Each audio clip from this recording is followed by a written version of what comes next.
What makes a good teacher? I guess just being aware of what's happening in society with, what our students have to go through. I'm very big on having a student focus in terms of my teaching. If you're not focusing on them and you're not worried about their experience in your class, I don't think you're doing it right. They're the reason we do it.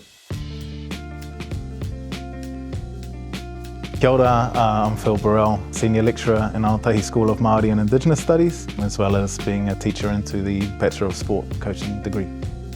Basically, everything I do sort of revolves around rugby league.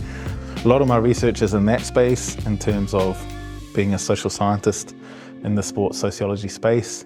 But from there has come a number of other things. So I like looking at Polynesian masculinity, Polynesian identity.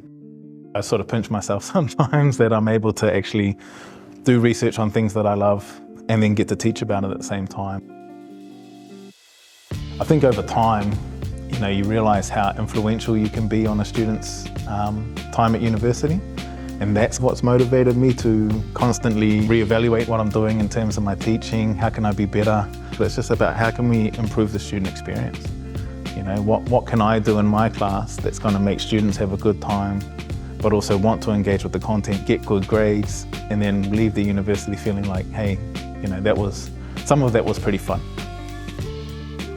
I've always been a big fan of just being myself in the classroom. So if I get in there and I'm talking about the Warriors for a couple of minutes at the beginning of a class, that's kind of making sure that I give students enough of who I am so they feel comfortable to come and engage with me.